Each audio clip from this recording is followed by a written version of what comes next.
Lebih baik Smadin.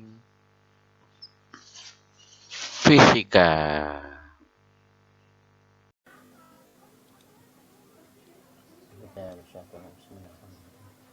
فمن يعمل مثقال ذرة خيرا يره ومن يعمل مثقال ذرة شرا يره. Al-Quran Surat Al-Zalzalah Surat ke-99 ayat ke-7 sampai 8. Barang siapa yang mengerjakan kebaikan seberat zarah, niscaya dia akan melihat balasannya. Dan barang siapa yang mengerjakan kejahatan seberat zarah, niscaya dia akan juga melihatnya. Setiap kejadian atau perbuatan itu terkuantisasi dalam paket zarah. Assalamualaikum warahmatullahi wabarakatuh. Kita bertemu di dalam pembahasan fisika kuantum. Yang pertama kita bahas adalah gejala-gejala yang tampak pada sains fisika yang kemudian memunculkan fisika kuantum ini. Yang pertama radiasi benda hitam, yang kedua efek fotolistrik, dan nanti ada Compton, sinar X, dan de Broglie. De Broglie. Radiasi benda hitam. Apa benda hitam itu? Benda hitam itu adalah benda yang terlihat hitam. Para fisikawan memilih menggunakan idealisasi benda hitam itu adalah sebuah rongga. Di pojok kiri bawahnya ada rongga besar, ada lubangnya kecil. Maka kalau ada cahaya masuk atau gelombang masuk, maka tidak akan pernah bisa keluar, dia terjebak di dalamnya, sehingga tidak ada cahaya kecuali diserap oleh lubang berwarna hitam ini. Nah, lubang ini dapat diatur suhunya menggunakan sebuah peralatan pemanas, dan ada termometer yang mengukur suhunya ini. Ternyata setelah diamati di depan lubang ini berapa besar energi yang terpancar, ya, ternyata didapati bahwa intensitas energinya ini mengikuti suhunya, dan gelombang yang terpancar spektrumnya ini bervariasi dari lambda 0 sampai lambda tak berhingga. Hanya saja berapa banyak energi yang dikontribusikan itu mengikuti sebuah kurva. Ini eksperimen ini sudah diperoleh seperti ini. Wayne mendapati bahwa energi yang paling maksimum memberikan kontribusi ini memiliki panjang gelombang, disebut panjang gelombang maksimum, itu dikalikan suhunya ini selalu konstan, dan dia bergerak menuju ke lambda yang kecil. Nah, Rayleigh Engine menggunakan teori gelombang untuk menjelaskan kurva ini, dan pergarisan Wayne ternyata gagal, ya, karena kurvanya ada di daerah ultraviolet, ya, sehingga tidak dapat menemukan persamaan intensitas yang besarnya adalah E kalikan sigma kalikan T pangkat 4. Ya, juga tidak dapat menemukan daya, yaitu W kalikan luas permukaan yang disinarinya, apalagi menjelaskan pergeseran Wayne. Planck mengusulkan bahwa setiap gelombang itu boleh dianggap paket-paket foton. Setiap paket besar energinya adalah H kali F. H ini tetapan Planck, besarnya 6,63 kali 10 pangkat min 34 Joule sekon.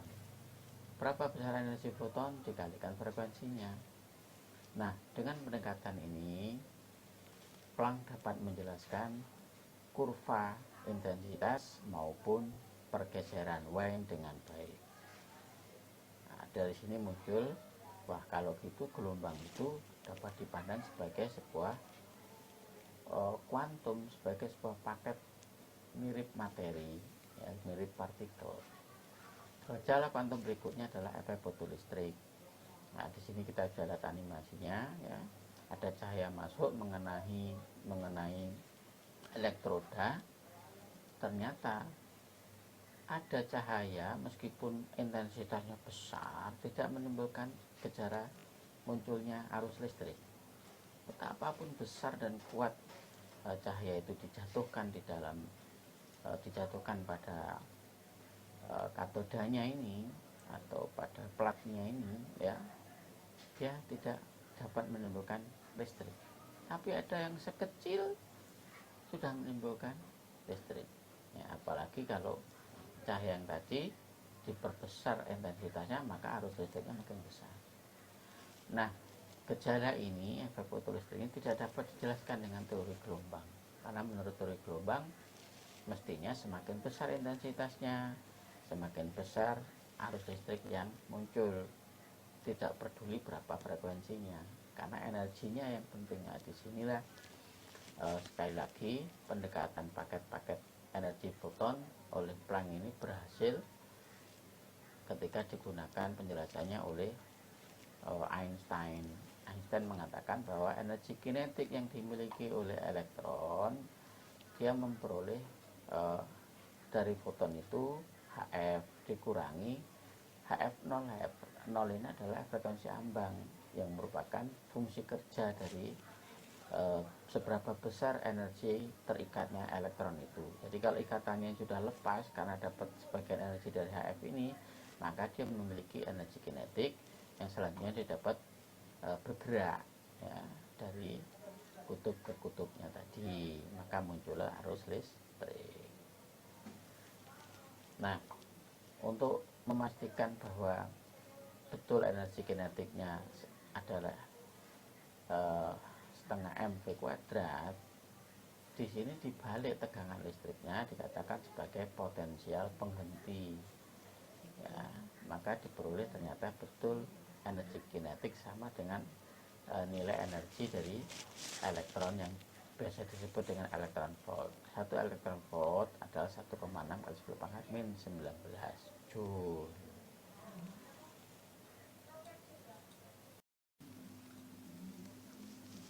Gejala bahwa foton itu berbentuk paket-paket energi mendorong eksperimen berikutnya, ya. Salah satu contohnya oleh Compton. Compton mencoba menabrakkan foton yang berasal dari sinar X ke elektron yang diam. Apakah dia mengalami tumbukan? Jika mengalami tumbukan, itu artinya foton juga memiliki momentum. Ternyata dari percobaan Compton ini, dengan mengukur foton yang terhambur atau terpental setelah tumbukan dengan elektron dan menentukan sudut-sudutnya, Compton mendapati bahwa benar memang ada momentum yang dimiliki oleh foton, sehingga bahwa foton itu bersifat berperilaku partikel semakin menguat. Nah, di sini foton yang memiliki energi HF setelah menumbuk energinya berkurang menjadi HF aksen. Sebagian energinya digunakan elektron untuk bergerak. Karena energi foton yang menumbuk elektron lebih besar, maka frekuensi saat sebelum tumbukan lebih besar dari setelah tumbukan. Itu artinya panjang gelombangnya terbalik. Setelah tumbukan panjang gelombangnya justru lebih besar kalau frekuensinya lebih kecil, ya. Dengan menghitung berapa besar panjang gelombang sebelum dan setelah tumbukan, Compton mendapati persamaan bahwa lambda aksen dikurangi lambda sama dengan ketetapan Planck dibagi momentum dari proton, momentum dari elektron, yaitu M kali C, ya, dikalikan 1 min cos sudut dari hamburan tersebut. Nah, ini makin mengokohkan bahwa foton memang memiliki momentum dan memiliki momentum adalah sifat dari partikel. Bagaimana sinar X itu terbentuk? Sinar X terbentuk melalui tabung, ya, tabung sinar X yang terdiri dari dua elektroda, katoda dan anoda, yang diberi beda tegangan sebesar V. Elektron tertarik oleh beda tegangan itu sehingga memiliki energi potensial EP. Ketika elektron menumbuk logam, dia seperti mengalami pengereman mendadak. Ini di dalam teori elektromagnetik mestinya muncul sinar, dan memang betul pengereman mendadak ini energi potensialnya berubah menjadi energi dari foton. Nah, sehingga EP sama dengan energi foton yang terbentuk. Berapa besarnya energi foton? Mengikuti Planck, mengikuti teori Planck bahwa foton terpaket energinya sebesar Hf. Nah, dari sini diketahui bahwa sinar X yang terbentuk memiliki panjang gelombang minimum sebesar Hc per E kalikan tegangannya V. E adalah muatan elektron, yaitu 1,6 kali 10⁻⁻19 Coulomb. H tetapan Planck yang sudah kita kenal tadi. C cepat tambah cahaya. Kalau ini dihitung akan diperoleh angka 1,24 kali 10⁻⁶ dibagi tegangannya. Ini adalah panjang gelombang minimum dari sinar X yang terbentuk. Gelombang memiliki sifat sebagai partikel. Bisa ditunjukkan oleh gejala-gejala mulai radiasi benda hitam, kemudian efek fotolistrik, kemudian efek Compton. Hal ini menimbulkan pertanyaan sehingga ada semacam dualisme gelombang bersifat partikel. Nah, oleh karena itu mengusik de Broglie untuk dia membuat sebuah hipotesa bahwa partikel mestinya juga memiliki sifat gelombang, sehingga dia mengusulkan bahwa semua partikel memiliki sifat gelombang, dan ciri dari gelombang dia memiliki panjang gelombang. Berapa besar panjang gelombang dari sebuah partikel adalah tetapan Planck dibagi dengan momentum dari partikel itu, yaitu M kali V. Hipotesa de Broglie sudah dibuktikan dengan beberapa percobaan foton dan semakin kokoh, sehingga dualismenya semakin lengkap. Partikel bersifat gelombang, gelombang bersifat partikel sekaligus.